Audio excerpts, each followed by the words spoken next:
Bismillah, Assalamualaikum warahmatullahi wabarakatuh. Perkenalkan, nama saya Hilyan Taufik Ismail, NPM 22430132 dari program studi S1 Ilmu Komputer. Di sini saya akan mempresentasikan tentang distribute database management. Sebelum saya mempresentasikan, saya berterima kasih kepada Bapak Dedi Irawan selaku dosen pengampu mata kuliah pemrosesan data terdistribusi. Oke, langsung saja ke pembahasan materi. Di sini saya akan membahas materi distribute database management. Oke, next. Apa saja yang akan kita bahas? Yang akan kita bahas adalah yang pertama, pengertian distribute database management, yang kedua, sifat distribute database management, dan yang ketiga, karakteristik distribute database management, yang keempat, kekurangan dan kelebihan distribute database management. Oke, pembahasan yang pertama, pengertian distribute database management.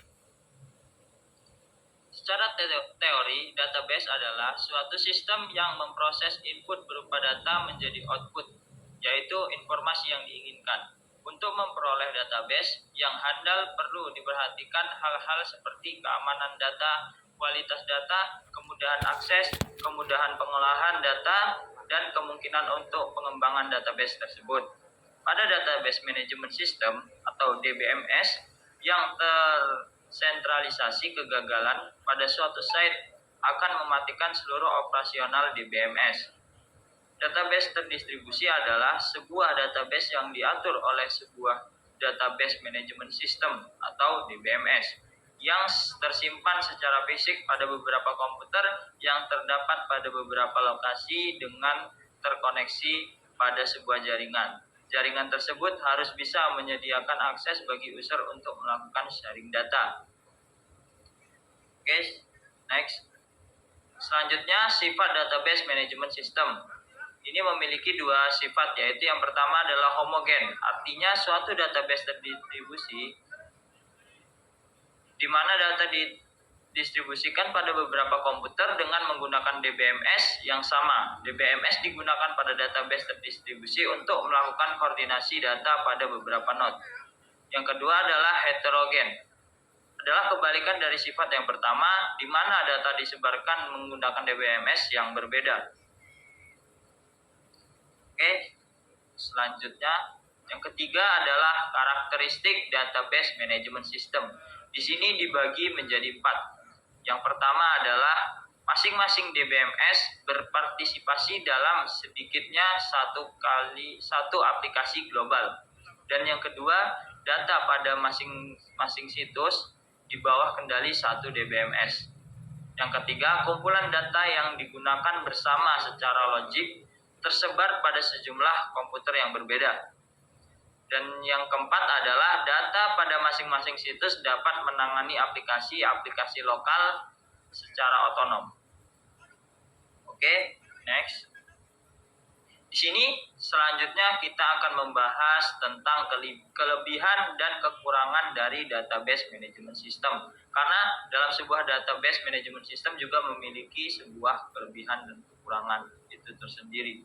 Oke, selanjutnya kita langsung bahas saja kelebihan database management system.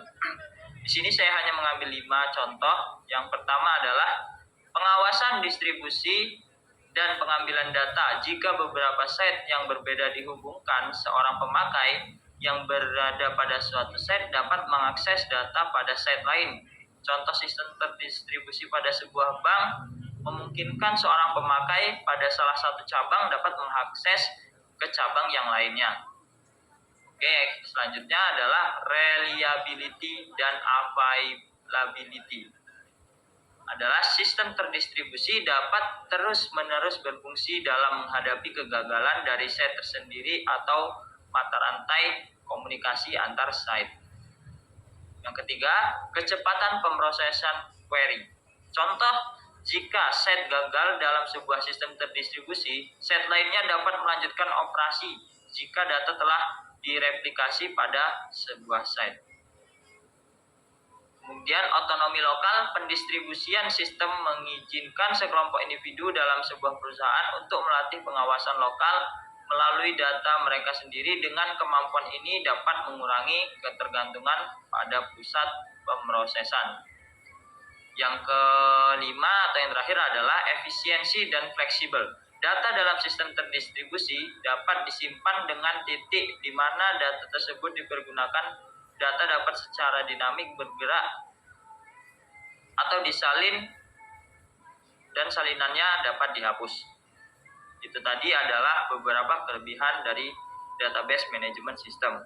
Oke, next kita akan membahas tentang kekurangan database management system. Di sini saya hanya menyebutkan 4, yaitu yang pertama adalah harga software yang mahal. Hal ini disebabkan sangat sulit untuk membuat sistem database terdistribusi. Yang kedua adalah kompleksitas. Set-set beroperasi secara paralel sehingga lebih sulit untuk menjamin kebenaran dan algoritma. Adanya kesalahan mungkin tak dapat diketahui. Itu tadi ya. Yang ketiga adalah biaya pemrosesan tinggi. Perubahan pesan dan penambahan perhitungan dibutuhkan untuk mencapai koordinasi antar site. Dan yang terakhir adalah perancangan basis data lebih kompleks sebelumnya menjadi keuntungan. Tetapi karena distribusi menyebabkan masalah sinkronisasi dan koordinasi, kontrol terdistribusi menjadi kerugian atau kekurangan di masalah ini. Next. Di sini saya akan memberikan beberapa contoh database management system.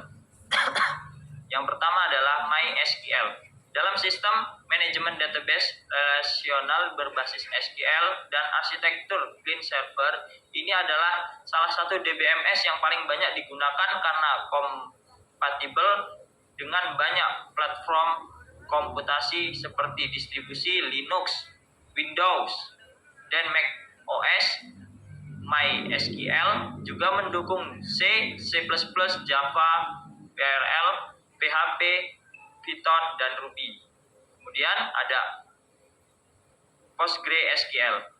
Adalah sistem manajemen database open source tingkat perusahaan. DBMS ini mendukung SQL untuk query rasional dan JSON query non-rasional. Unsur utamanya meliputi developer dan administrasi database.